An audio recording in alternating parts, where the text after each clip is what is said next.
Spartans, welcome back to the Spartan Leadership Podcast. Today we have a phenomenal guest with us in Janelle Trujillo with over 20 years of experience in health and wellness. Janelle brings a wealth of knowledge and a unique, holistic approach to coaching.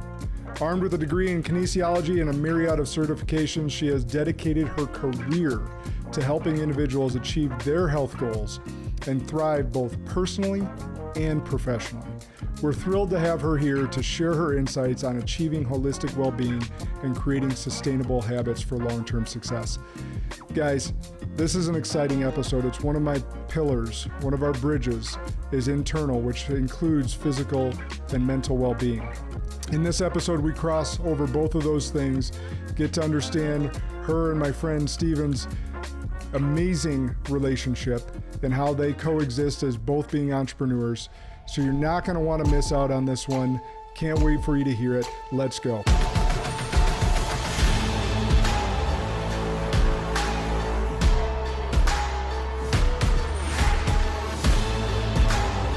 This is Sparta! Welcome back to Spartan Leadership. I'm your host, Josh Kosnick. And if you're a first-time listener, welcome. This is a leader-to-leader podcast where we are having great conversations, drawing out as much impact and inspiration for you as possible to go about your days and live a better life. And today I have with me Janelle Trujillo. Very excited to have Janelle on the show. And her and her husband are out in the Seattle area. I've known Steven Trujillo for a long time, which I just call him Trujillo, but like almost everyone else. But I get to spend some time and you all get to hear from his better half today. So Janelle, welcome to the show. Thank you so much, Josh. I really appreciate you having me on. Excited. Absolutely. We get to talk about one of my favorite things today, which is all things physical and mental health. And this is your area of expertise. But could you share a little bit about your journey into the health and wellness industry and what really has empowered you or emboldened you to go down that path? Yes, this is a great question and great story. So I'm going to take you all the way back when I was 16 years old. So I was always in athletics. I was always in sports. 16, I had a turn, really started focusing more on my looks and my weight. And it became an unhealthy obsession. And so my exercise went from being a healthy 16-year-old, track, soccer, varsity teams at freshman years, to basically to the worst was I bought a treadmill at 16 with my lifeguarding money. I was also a lifeguard. Really? At that age, yeah. Great job, by the way. You got a tan. It was awesome. So I bought a treadmill at 16. I would wake up about 2 hours before I had to get ready for school. I would run for an hour and a half, get ready. I would go to school. Lunchtime, I would change. I would run bleachers for 45 minutes, change, go to class. I feel really bad now for the people sitting next to me in class because I probably didn't smell the best. Then I would finish school and then I'd go to track practice for 2 hours. I would come home. I would eat 1 cup of Special K cereal. This is in the late 1990s, 98. And everything was fat-free then. If you remember, it was like fat was like, no one should be eating fat. If you eat fat, you're going to be fat. So I had 0 fat, Special K, 1 cup. And then I would dilute that. I would do a half a cup of skim milk and dilute that with half a cup of water. And that was all I ate. And I did this. And the timing is a little blurry because when you starve your body, you're also starving your brain. And you don't remember, your clarity is off. So I piece things together. I'm actually writing a book about my story. So as I'm going through these memories, little pieces are coming back.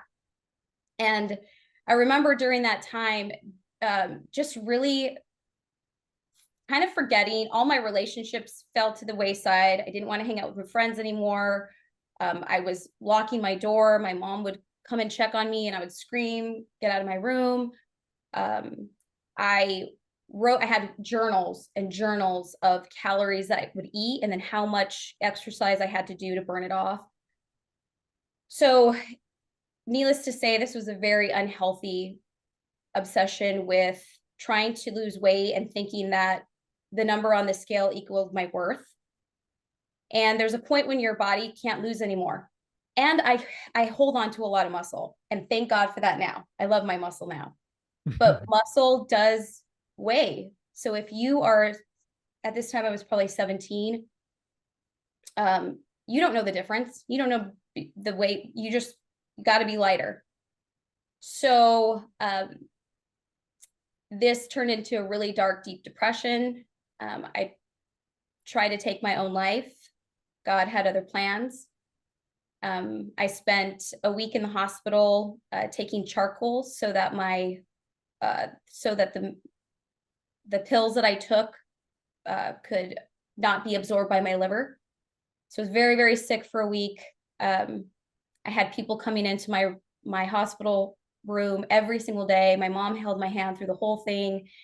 And it was this reminder, God loves you. You are loved. There's a purpose in your life.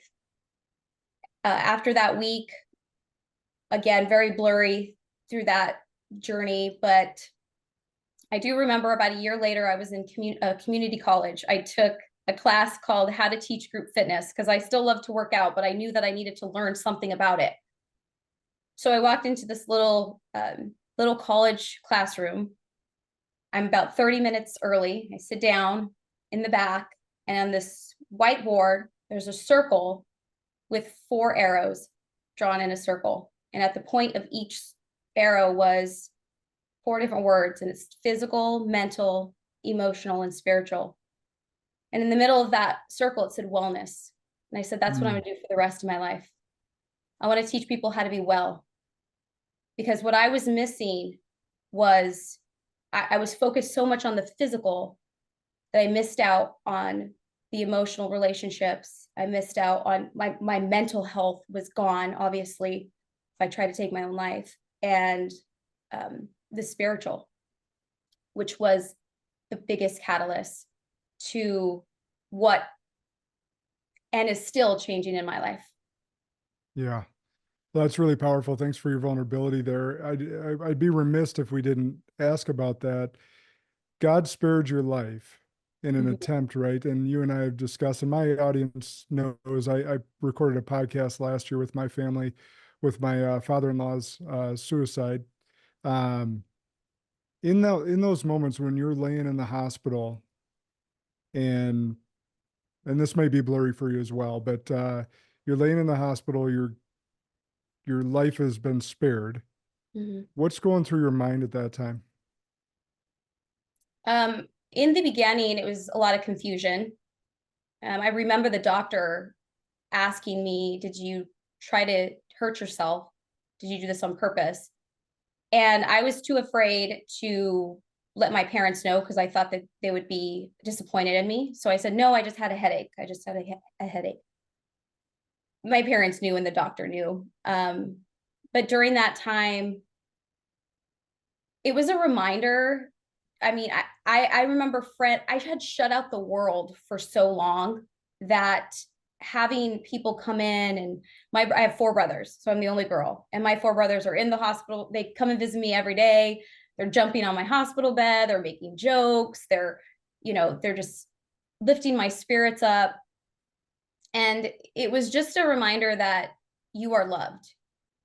And I don't think that there was any that I can remember there was any words that made me feel unloved, but it was my shutting out, me saying, I don't need anybody. I'm going to do this on my own, which again is another very unhealthy mindset to have, to think that you can do things on your own. Yeah. So that's what I remember in those days.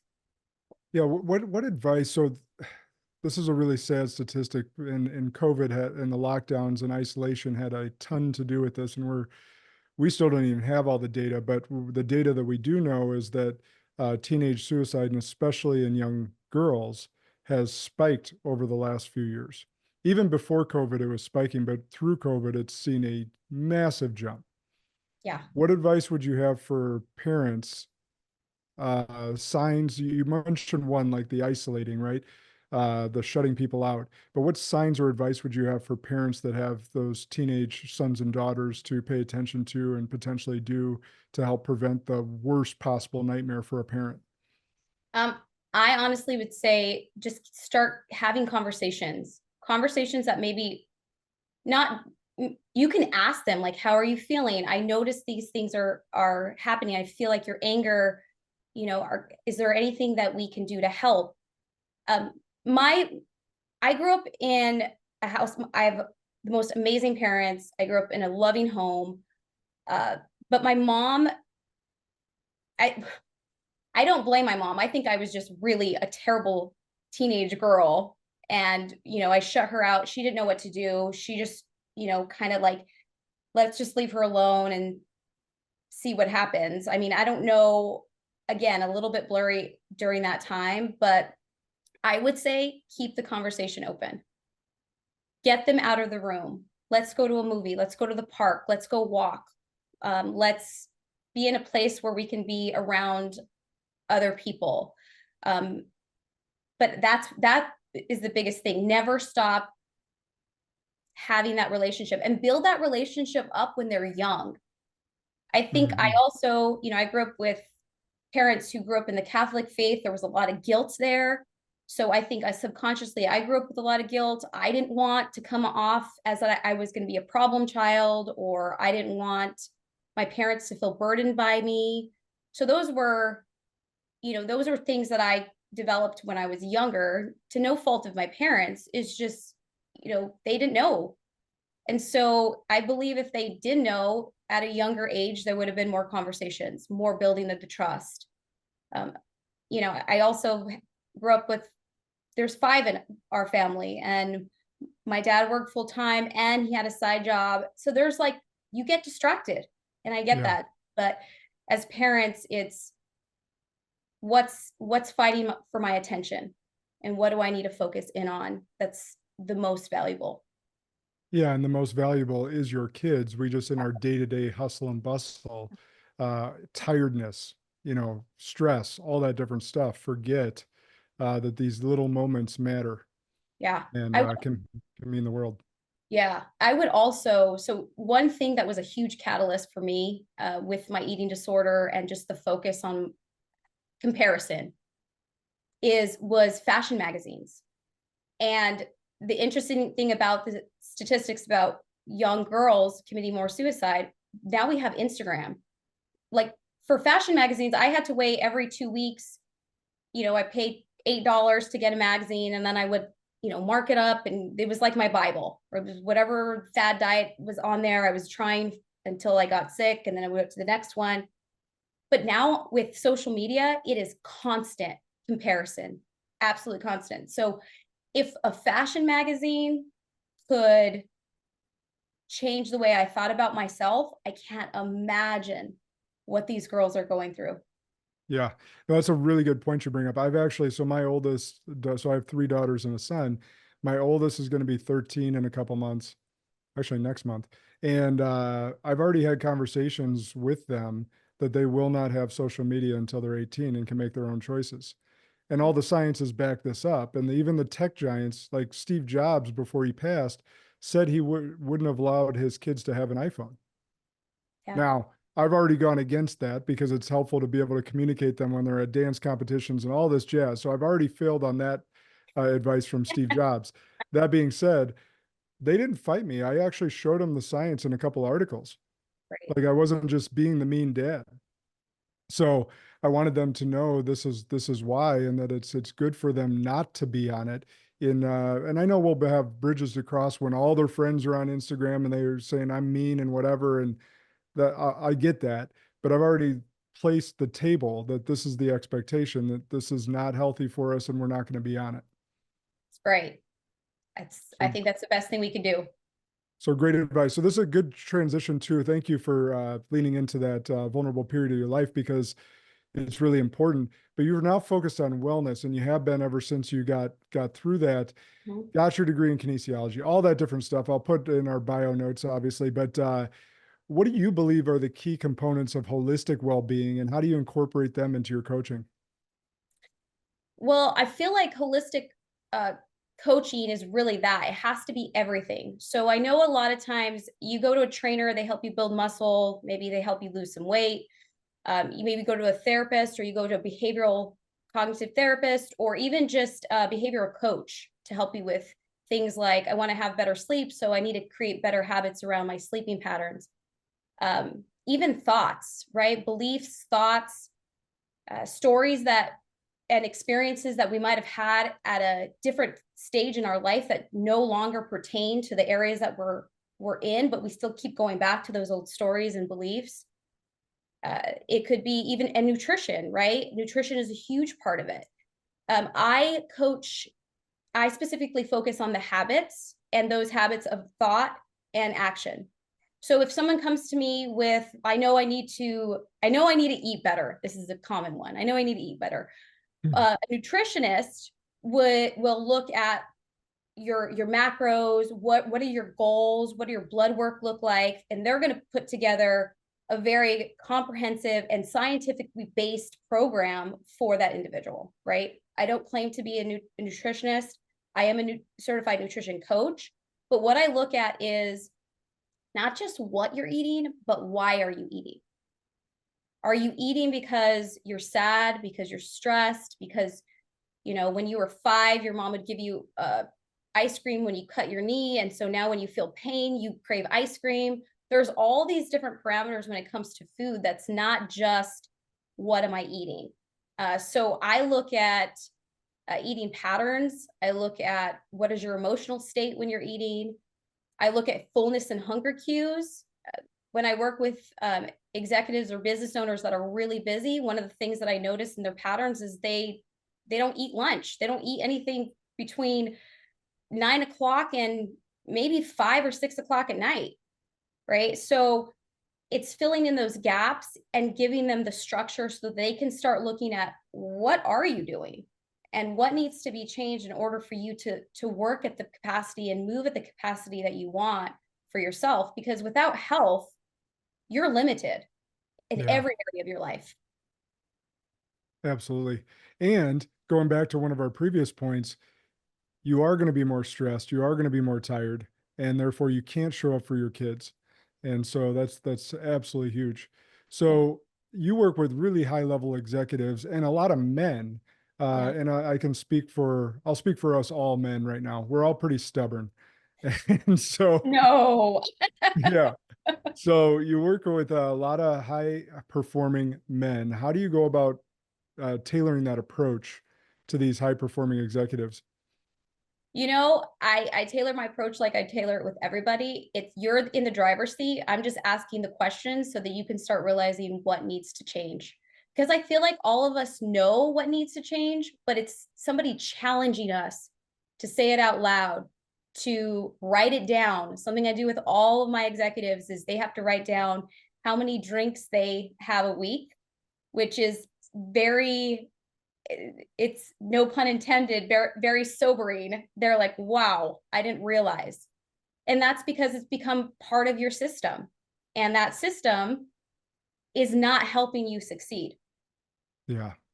And I used to be on that train. Like you and I had spoken before, like I've had less than 10 drinks this year, but I used to be when I was in Trujillo's position, when I was running the firm, I would come home and have a bourbon or two a night, and Jenna would have a glass of wine. And that was just part of our routine to unwind. Yeah. And, but then you add that up, and I was thinking about it. It was the first time I did 75 hard. I got to day 40 and I'm like, I haven't been 40 days utterly dry since I was 17 years old. And I was 41 at the time. And that was a really sobering thought. So you add that up like then on a 12-month basis, and it's like, okay, perhaps I did a sober October or dry January. But other than that, then I drank 300 to 330 nights a year. Yeah. It's really astounding. And like living here in Wisconsin, and I know you guys get to visit, like we can find an Yeah. excuse for anything to drink. Yeah, we were just there, and that was the theme. Seems Yeah. like there's a reason to drink everywhere you go. Every single place you go, from a supper club. Oh, it's a Tuesday night tacos. Well, better have a margarita. Like, so, and it keeps us warm in the winter, right? But Right. it's pretty astounding, the culture that we live in now that's just surrounded by alcohol. And there's just more and more science that goes to show that even one drink is poisonous to our body. So I've now reversed that to going to, I'm not cutting out of my life entirely, but I want to go to 330 days or so or more of not drinking, and Mhm. perhaps have those few celebration nights with family or friends, or a big win we have as a team, or whatever it may be. So it's really astounding.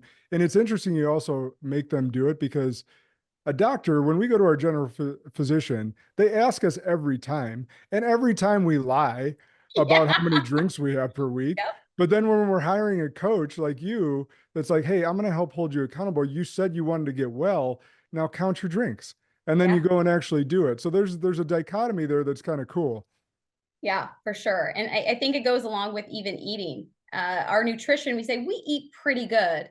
And then I ask, all right, you're going to write down every time you go eat out, right? So one of the things that I also try to really encourage my clients to adapt is the habit of cooking their meals at home, because you just have more control over what you're eating. Even if that's the only thing you change in the first 3 months, you're going to feel a difference. Because I mean, you go to a restaurant, guaranteed they're going to add more fat. There's going to add more salt, Oils. oils, exactly, because they want you to keep coming back. So they're going to make the flavor like, whoa, this is the best thing I've ever ate. But you can cook at home and still create amazing meals, and you can substitute things. The process of changing your habits is not something that happens, and I think this is something that people need to understand. Is they're like, oh, I'm just going to do, I'm going to do some kind of program where it's going to be 3 months or 6 months. But if at the end, every time you do a program, you go right back to how you were living before, then you know you need a little bit more accountability, and you need to start learning new ways to systemize your day to day. Yep. That's the advice I give anyone that has been encouraged by my journey to do 75 hard. Like, hey, when you get done, don't think of it as check that off. I accomplished the goal or accomplished the mission. No, great job. If you want to celebrate a day and whatever, and have a drink, or have a nice meal that a pizza or whatever you cut out of your diet, great. But really soak in what you learned over the 75 days, and figure out how you're going to change your life. Maybe it's not 2 workouts a day, but maybe you stick to one, but stick to the diet plan, stick to uh, the healthy eating, the healthy lifestyle, and the discipline that you learned over those 75 days. So absolutely. That's why it's always funny. It's a great example though. The Atkins diet didn't work for a multitude of reasons. And also Dr. Atkins died of a heart attack. Yeah. So there's that. Yeah. But so, Agreed.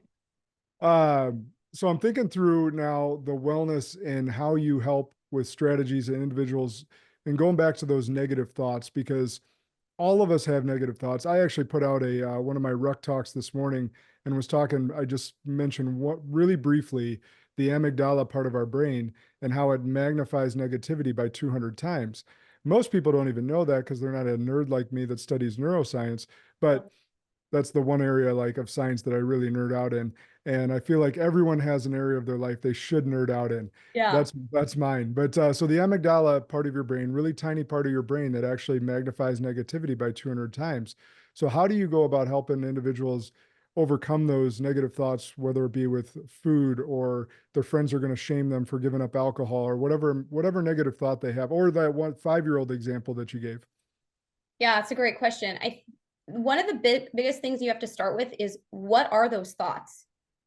I think so many times, just like habits, this goes back to awareness, is we're on this almost this autopilot of, we get into an environment or around maybe you're around your friends that are drinking, and you automatically will think the thoughts like, oh, they're going to shame me, I have to say yes. But if you start being aware of those things, then you can change it. So one thing as a coach is, I ask, the trigger that you feel, whether it be shame or guilt or anything that's negative, that's not causing any positive shift in your life, where are you? Who are you with? And so your environment, the company that you're with, and then also your state. You know, can you describe it? Are you, maybe I'm uncomfortable, maybe I'm frightened, but we have to get in touch. We have to ask those really hard questions, and they're not always easy. Peeling back the onion is definitely, it can be tough work at times, and it takes a while because we're so used to getting in that environment and boom, the thought comes. So this is something that I've been working on personally for a really long time. Anytime I have to speak, even on this podcast, I take time before. So there's a verse that says, capture your thoughts. And you have to capture them because they will come in and then they will sink into that area of the brain. Got to say it again because I don't remember it. Amygdala. Okay, I'm going to look it up. I'll study it. But what will happen is that will be your trigger and you'll automatically think that. So we have to control and we have to capture our own thoughts in order to shift them to a different frequency, to shift them to a different thought pattern. And again, it takes time because those thoughts are, the file in your head is so thick and it's so ingrained. I like to give the analogy, it's like you go down the same path over and over again. That path is easy to go down. All the weeds are pushed to the side. There's no obstructions. Now, when you want to make a different path, you got to work for it. Mm-hmm. You actually have to choose to move to a different path. So that's number one. Then you have to work to make that path the new path. Yeah. And it takes time. Yeah, and your brain, the good news is that your brain has neuroplasticity, which allows you to make that new groove in your brain and start to erode the other one. By the way, that erosion doesn't happen quickly, and it actually doesn't completely go away. There'll be times, actually, I got a perfect example from yesterday. I was golfing with my normal foursome that I do at our men's day at our country club. And one of my playing partners bought a round of margaritas for everyone as we started. And I saw it, I was warming up, so I saw it sitting in my cup holder. And I had the thought, because this goes back to like college, 20s, whatever, so 20 years ago, where, you know, if someone buys you a drink, you respect them and drink the drink. Mm-hmm. But I'm not drinking, right? Like that's not my everyday thing anymore. So I picked it up and I went to the other cart, where the other two players were, and I said, "Hey, who wants this?" But my first thought was, I got to respect, I don't want to waste his money. He bought me a drink. That was nice of him. Yeah. Right. I have that old thought that I had to reroute and be like, "Hey, oh, you guys want this? Sure." And so I gave it away and continued on with my sparkling water. So, nice. You know, it does take practice, and those old thoughts will pop up. And like you said, you have to capture them. So that's awesome. Yeah. So how do you balance the demands of professional life with personal health goals? Like, you're with these really high functioning executives that have so many demands and so many stresses on their life because they may be leading hundreds or thousands of people, and they feel all the pressure of those livelihoods on their shoulders. And so they think first and foremost, I got to perform at work before they take care of their own health. So how do you help them balance that? It starts with the mind shift.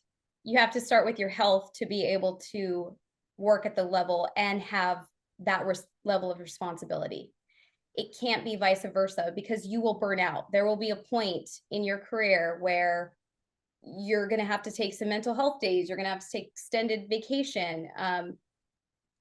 Because if we focus on our health first, and again, shifting that belief, and we prioritize our health, then we're going to be able to have the energy. We're going to be able to have the cognitive function and capacity to continue on that level. But it has to be a mind shift that prioritize your health first, and you start small.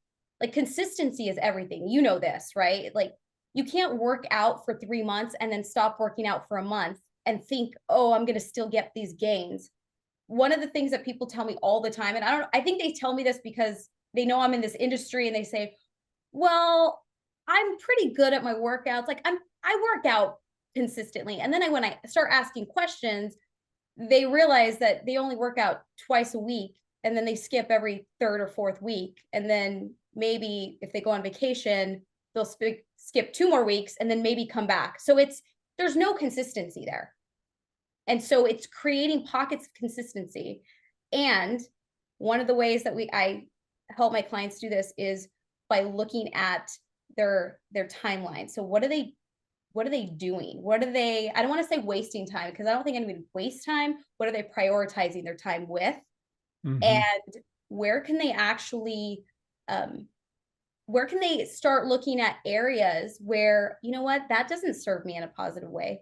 Scrolling on my phone for 20 minutes, it's a 20-minute workout, right? And 20 minutes, 6 days a week, 360 days a year, you're going to get results. Absolutely. So it's mind shift, prioritize health, and start small, and be very systemized on when you're going to get things that you know that are going to help your health, things that are going to help support your health so that you can actually sustain the energy that you need for your career. Yeah, that's amazing. And I know you have, as well as I, 10 to 20 minute workouts. I've done some badass 10 to 20 minute workouts. Yeah, give me 10 minutes. I could smoke a workout 10. Now, you may not be in a position to, if you're in a suit, to go do that at lunch, Right. real quick. But again, like, yeah, on your way home, that time that you spend on the toilet scrolling, us Yeah. men, yes, us men, I know you. So those are times where you could get that stuff in and have a positive impact. And there is no homeostasis. Like, there is no staying the same. So you're either getting worse or you're getting better. And that goes for all facets of your life, especially your health, your physical health. Absolutely. So I'm curious, you've got a lot of demands on your plate, and obviously Stephen does as well. How are you guys balancing such a great marriage and running 2 businesses and staying as healthy, fit, as both of you do, both mentally and physically? Well, we wake up at the same time at 3:40, 3:45 in the morning. We have coffee together. By the way, I could literally never get my wife to wake up that time unless we're trying to catch a plane. Yeah, this was huge. So any wives out there, like, I know it seems crazy, but I am a morning person anyway, so I shouldn't say it's like this is so hard for me, but it is the best way to wake up. So we wake up in the morning. We barely say anything to each other the first 30 minutes. We actually don't talk. We just do our own things. He goes and gets coffee. I make the bed. We sit down, we pray, we have our devotionals, and then we start talking about our day. He goes to work. I usually get a phone call when he's driving home, check on how everything is going, and then we try to have dinner almost every night. Some nights it doesn't happen. We're actually doing the 75 hard now, so we've been going on walks at the end of the day, and they are the best thing ever. In fact, I told him, yeah, I said we're going to start doing walks every evening instead of watching TV. I haven't watching TV at night. In my opinion, this is the shift I've made since we started the 75 hard. It's the best thing. Shut the TV off, go for a walk. Or we go to the gym. We have a small local gym that's only 5 minutes from our house, and we'll go lift together. So yeah, I agree. Great time.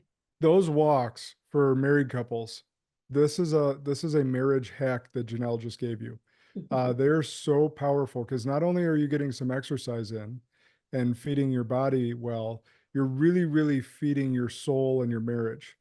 You get to talk, like whether it's a half-hour walk, an hour walk, whatever you're doing, you get to talk and actually connect. And if you want to hold hands, cool, and get that physical touch if that's one of your love languages. But like, you get this time, and by the way, if you have kids, you invite them along. Mm-hmm. And they may, like my kids do, they'll ride ahead of us or scoot ahead of us, depending if they're on bike or scooter or whatever. But like, you get that time as a family, undisturbed or uninterrupted by TV or phones or anything of that nature, which in your house, like, you're just likely to do. You're likely to, unless you have a lockbox for your phones, which some families do, and that's awesome. But like our phones are on us, or the TV's on, or music's on. This is uninterrupted time where you're feeding your body, your mind, and your spirit, as well as your marriage. So I would take Janelle's advice there. And if you're not walking as a couple or as a family, like do it now. Yeah, it's a game changer for sure. So that's awesome. So how are you guys feeding each other's spirits and helping each other with business? Because obviously he's in a high stress role. You're Yeah. coaching lots of high executives when you're taking on their stress. How do you guys mitigate or manage some of that for each other? I would say we are each other's greatest cheerleaders. We challenge each other and we pray for each other. I mean, the best decision I ever made was to marry my husband. He is the most amazing, encouraging, growth-minded individual I've ever met. In fact, our first date together, I said, I don't know what's going to happen with this relationship, but I want to have another sit down with this guy. I just love talking to him. So I would say it's communication, it's talking, it's dreaming together. He has big dreams and I encourage him to continue to dream. Sometimes his ideas are crazy and I just say, all right, let's do it. Even moving from New Mexico to Seattle, he's like, what do you think? I'm like, let's go.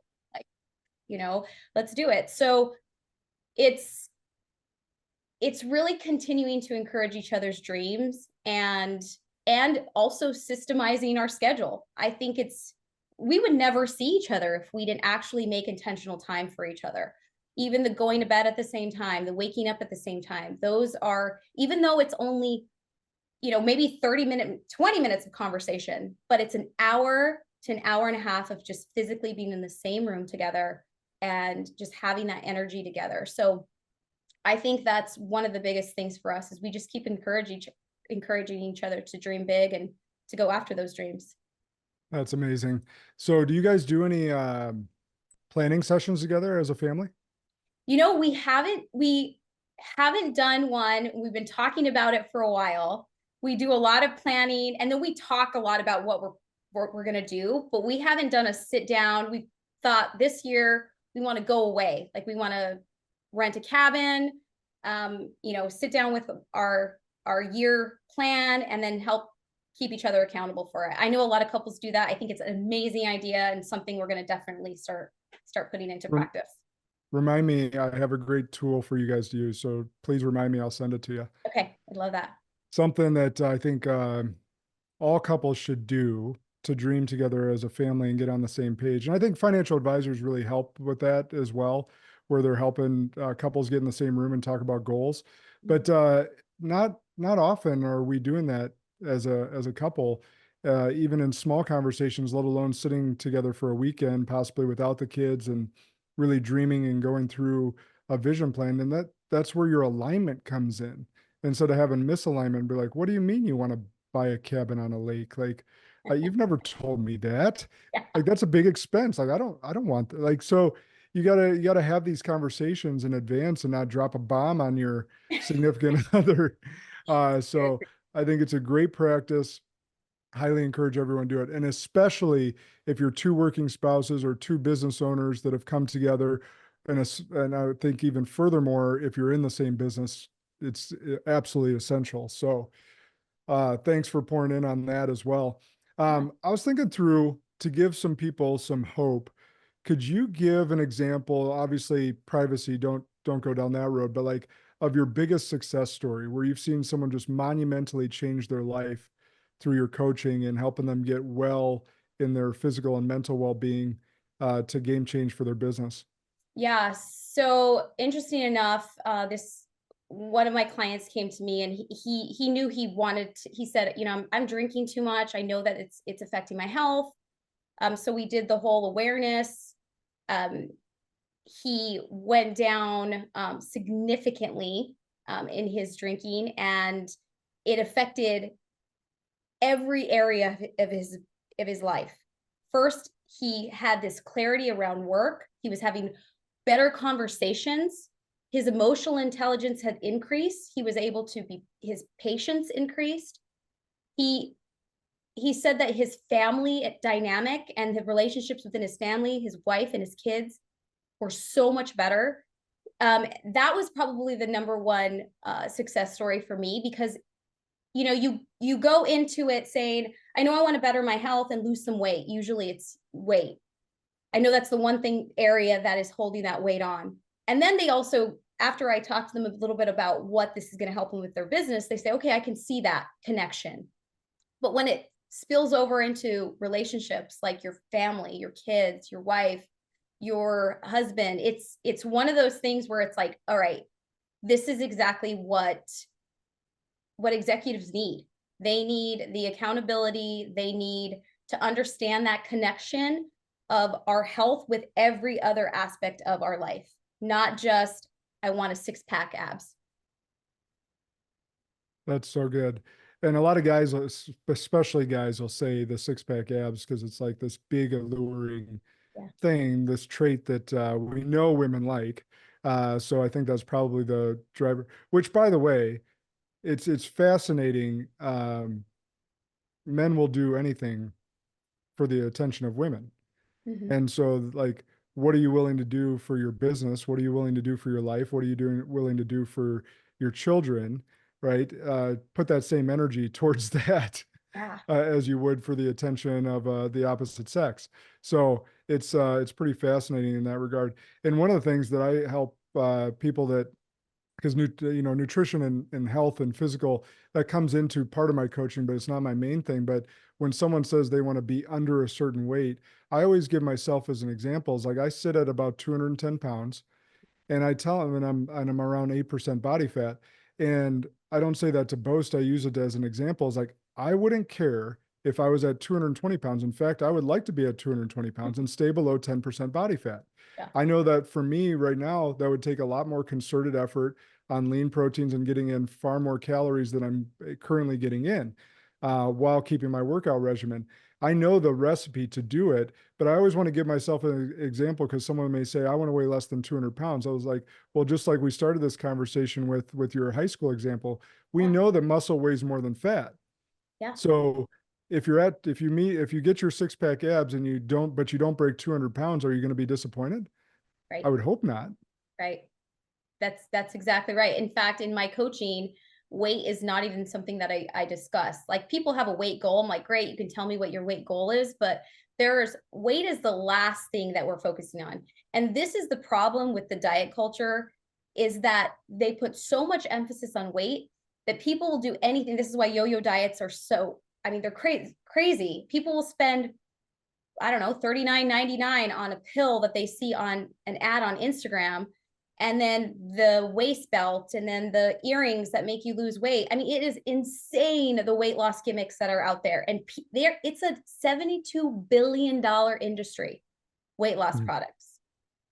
And 72%, it's probably a little bit over that now. I think it's like 74% of Americans are overweight. 42% of those are obese. So we're spending more money, but we're getting bigger.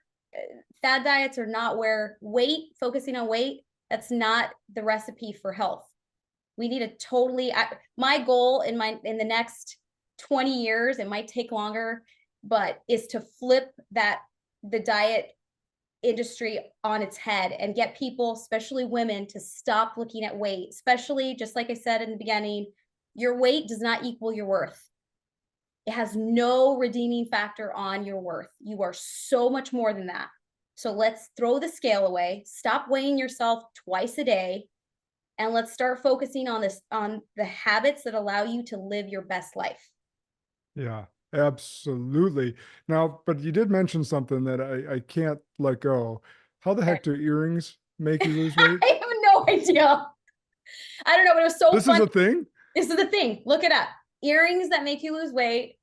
There are Supposedly. Yeah. I mean, it's insane. They probably got one study that says, oh, the ear has all these different nerve endings that go to your brain, and blah, blah, blah, will help you eat less. Yeah. That's where my mind's going. It's all bullshit. But you said that, and I'm like, how the frick would earrings help you Believe lose me, I said the same thing. And I see ads like that probably on a daily because I'm in the health and fitness. So they see the algorithms and they throw these things at me. And I'm just like, oh my gosh. Oh, I'm sure. I mean, we know What's Instagram and Google and all them are what's listening to us as we speak right now. Yeah, So anyhow, exactly. that is hilarious. But you're right on the fad diets, like, and that's the reason the Atkins diet didn't work either, is because you go carb less, and then your body starts craving carbs because it is actually a natural component of what we need, and Well, and that's why it didn't work. and the sad thing is a lot of my clients have been on diets since they were 10 years old and they're in their 40s now, and their metabolisms are so damaged because they haven't actually eaten regular, like a balanced macronutrient diet for 30 years. So Mm-hmm. it takes time to reverse all of that, to start. They don't even know. I have clients who have no idea what it feels like to be hungry. They have no connection with their hunger cues, which is huge because hunger is basically an indication that your blood sugar is dropping and you need energy. So if you're in tune with your body and if you can start, you'll know, you're like, all right, it's time for a meal. And if you actually had a blood glucose monitor, you would see the dips. And so it's teaching them regular timing of meals. That's something else I have them track is what time are you eating? How hungry are you? How full are you? So they can start, your body will tell you a lot of information if you actually listen to it. No, absolutely. So the glucose monitor, do you utilize that regularly with people? Do you tell them to use that so that they know? If they have the option to get it, absolutely. I think that's one of the best ways to measure. And now there's a lot of companies that are making it for people who don't even have diabetes. So, I say why not? Yeah. Especially if you need to have that extra information. Yeah, no, information is power. Yeah, Of course, knowing information is one thing, actually acting on that information is a different thing. And right. that's where people like you come in. But I've utilized a lot of things like caloric intake. I can't remember the exact machine that I utilized with my gym, but the 2000 standard diet, 2000 calorie diet, everyone needs to know that that's bullshit. Like Yeah, everyone's caloric intake is different and it also depends on your goal.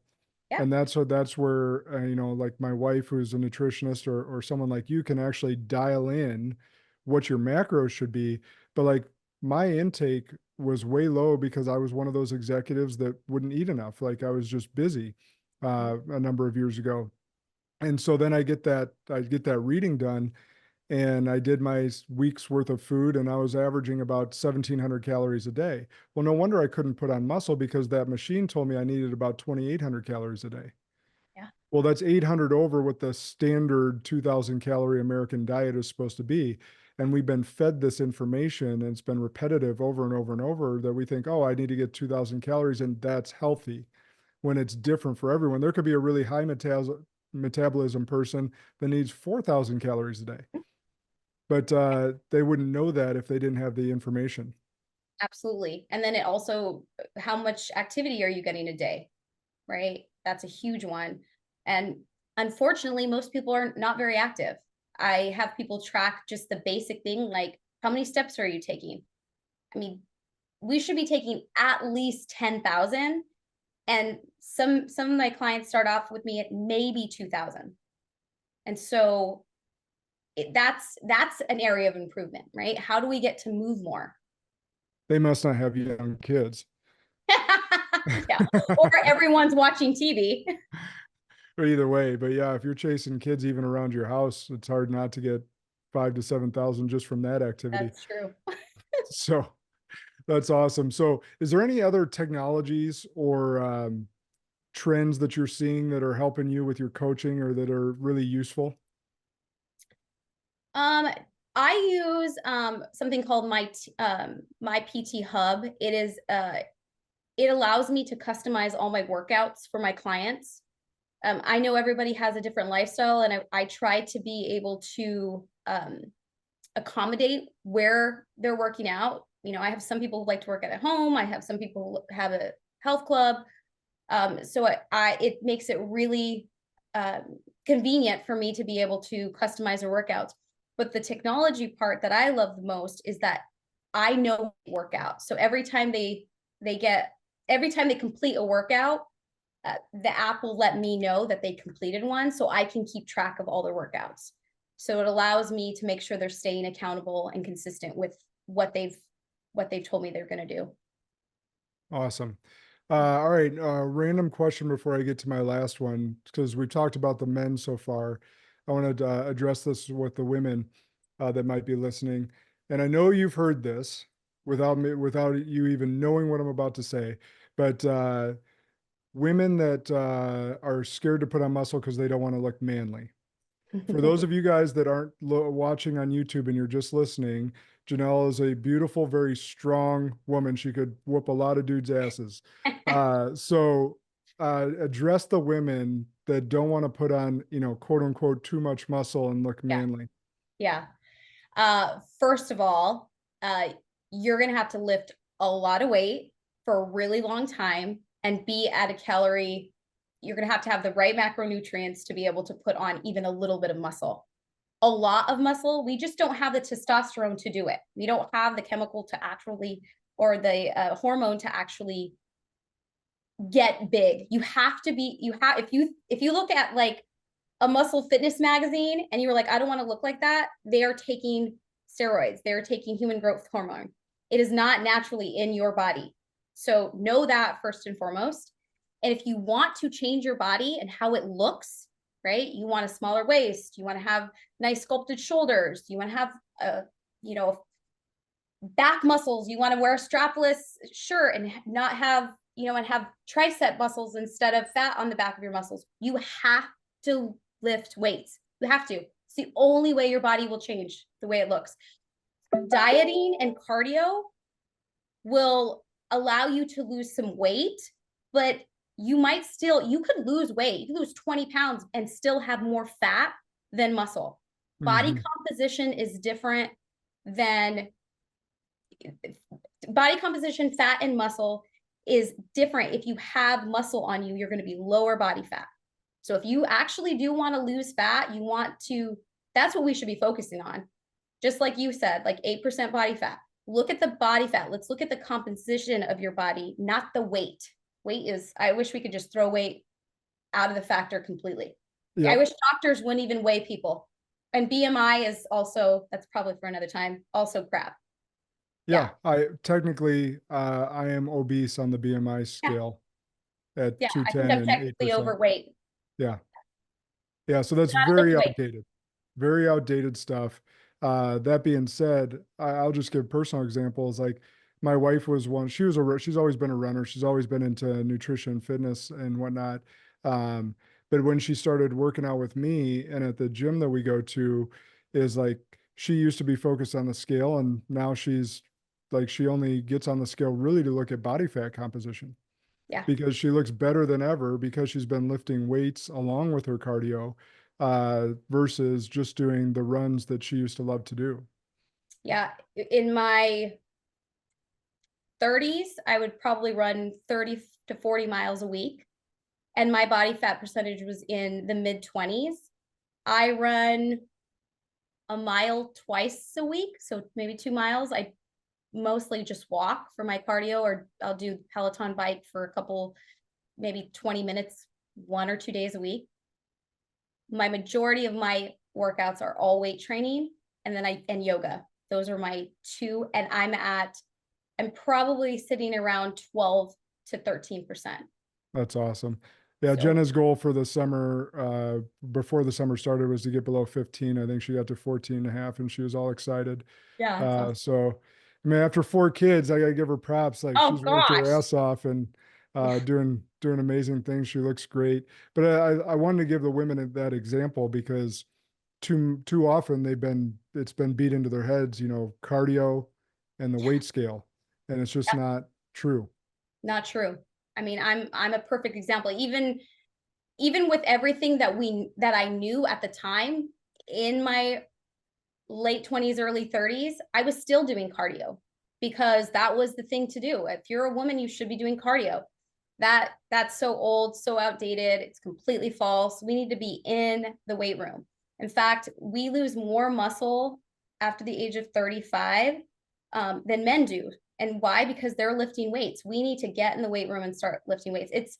I have clients in their 60s and 70s, and they're killing it. Their bone density is amazing. Their function is amazing. They're doing things that 30-year-olds are doing because they're strong. We want to be strong. I'm glad you brought up the bone density, because I've repeated this often, but it bears repeating, that muscle mass and bone density go down together as we age. So the longer you can keep bone or muscle on your body, your bone density will stay up as well. Absolutely. So that's good. All right. So let's bring this home. I always ask this question at the end of the episode, and it could be on this topic that we've been talking about or completely off topic, just whatever your gut goes with. What is something that you believe others would firmly disagree with you on? So I would say that there is a point in everyone's life that you're going to get to a point where you're growing, and then there's going to be something that holds you back. And you could try everything. You can do the physical aspect, you can do the emotional, the mental, you could hire coaches, you can do all this stuff. But the point where you're going to make the break in that ceiling is the spiritual. It's the relationship with God. It's getting on your knees and saying, what do you want for me? And how do I grow from here? And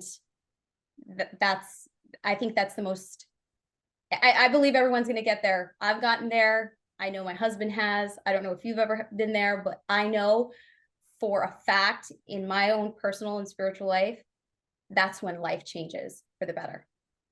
100%. Because we don't often get in silence, which is where God speaks to us.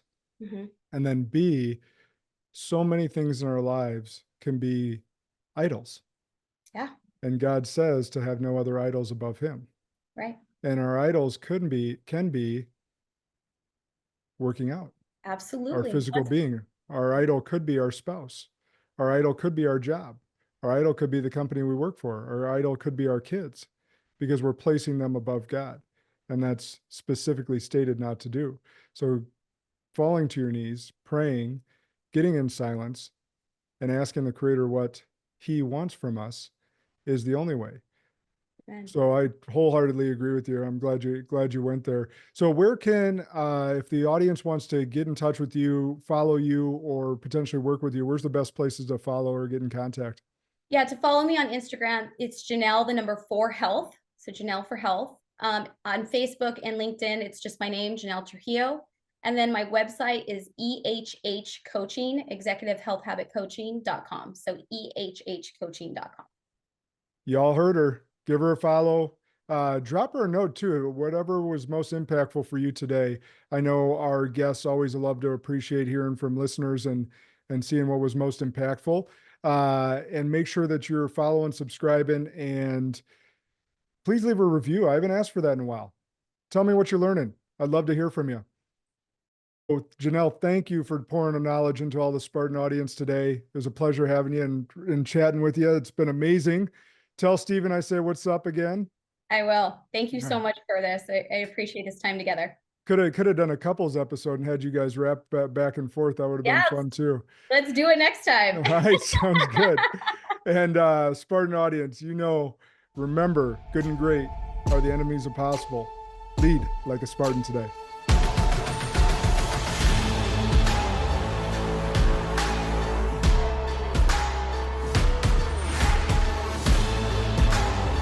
This is Sparta!